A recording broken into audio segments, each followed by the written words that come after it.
Guys, I'm back again, Deluded. I'm back again. Thank you for having me, folks, and I hope you're all blessed. Let's get into it. Now, a lot of people get in my comments, follow me on my socials, and even my email, deludedgooner@gmail.com, for those of you who want to ask questions via that. Yeah, ask me to speak about money and football in the Premier League, and I think I've spoken about it numerous times already. I do reply, of course, because I'm not prestige and I love you guys, but I mean, I'm going to try and knock it on the head now for once and the last time that I'm going to speak about this unless something changes. Now, money in the Premier League.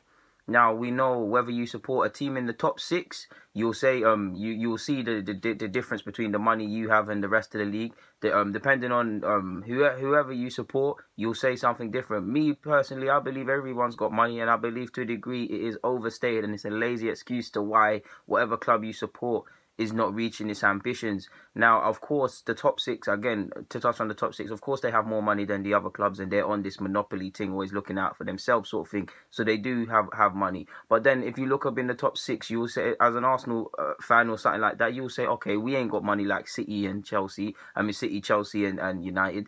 Chelsea got a lot of money. They might say we ain't got the money that the two Manchester clubs have. Liverpool will say something, and I'm sure Spurs will have something to say. Depending on what club you support, you get what I'm saying. You'll support a different thing. Now, outside of the top six, if you support an Everton, if you support a Swansea, a Leicester, you might have something else to say. You get the point, or West Ham, whatever. To which I say this. It's lazy, because all of these teams have money now. Of course, if you ain't got as much money as the top six, you have to be a bit more sensible with who you buy. But to which I say, let's take Everton, not to dig them out. They spent 75 million on Sigurdsson and Theo. Should you really... 75 million, you should be getting better players than that, really and truly. No disrespect to either. They spent 50 million for Sigurdsson. To put that into context, we paid just over 2 more million, I think, and I'm not talking about add-ons and that, just over 2 more million to sign Lacazette.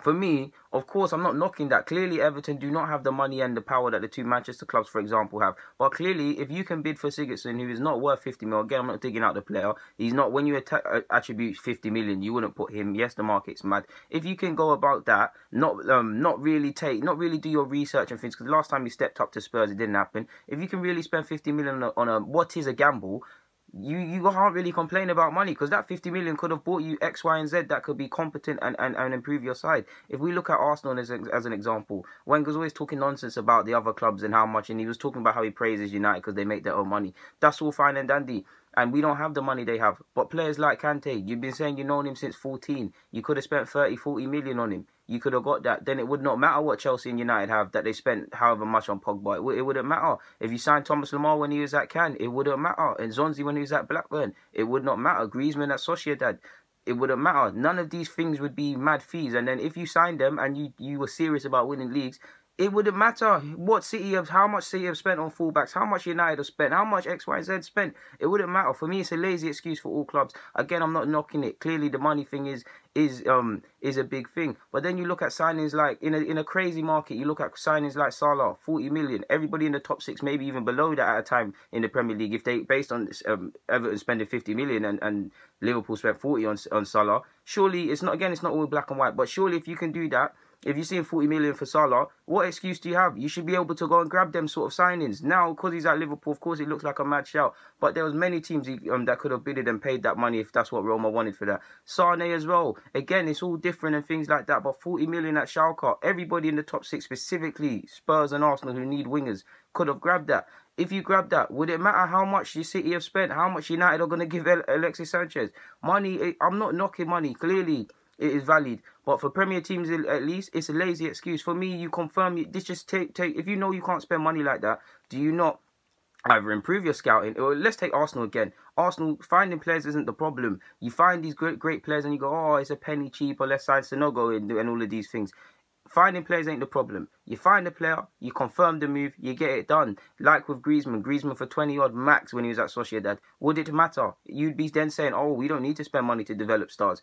Get things done. Have the IQ and move fast. Identify, get the move completed. Then it doesn't matter. You change your approach. Look at Monaco. Of course, you can say, and it is true, that if you compare the amount of times PSG's won the league title to Monaco, of course they battered them. But look at that. Look at it on the basis that they recruited several players. Bernardo Silva from Benfica weren't rated too tough by the manager at a point, even though he was 30. Lemar from Cannes. Fabinho, who was a Real Madrid reject at a point, and all of these several other examples. They managed to put them all together, put a team, and go and win the league, and that'll be remembered for a while. Again, it's only one blue chip season in the others, but you get the point. Money is a lazy excuse, definitely for Premier League teams, because it's not like the German sides and all of these things where they kind of have less money than Munich and things, or the Spanish sides when it's really Real Madrid and Barca and Atletico of late running away with the TV rights and all of these things. English clubs don't have that. Man are spending 50 million, 25 million on Kelechi. It hasn't happened. West Ham spent mad figures on players.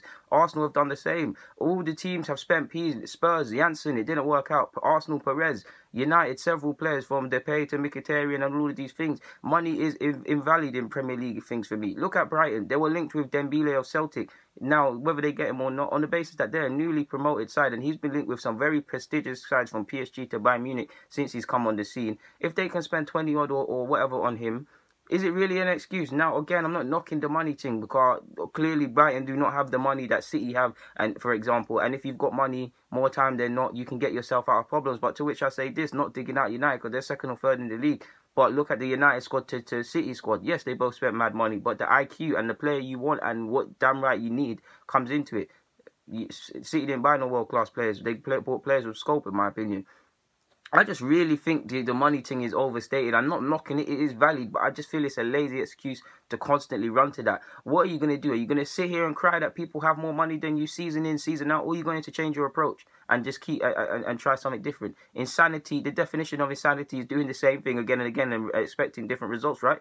So change your approach. If you can't go toe-to-toe with players, when you move fast, get the deal done. Like with Arsenal, several targets. I don't need to put them all say them all. You've been here over the years to know. How many targets have Arsenal been in? Hazard, before this, the United and City and then bidding wars came in and he announced his move on Twitter. Arsenal were in for that.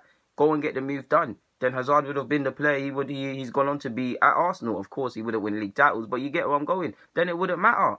I just feel it's a real lazy excuse, and it's a damn right a cop-out, and it does make me annoyed because people move like Premier League teams do not have money. They've got, collectively, the Premier League teams have way more money than when you compare the other leagues, you know. But there's nothing more to be said on that front, man. Guys, Deluded Guna, YouTube's and N'Golo Kante. Get in the comments, subscribe, and do the rest. Thank you very much for watching. It means a lot as usual. I'm out.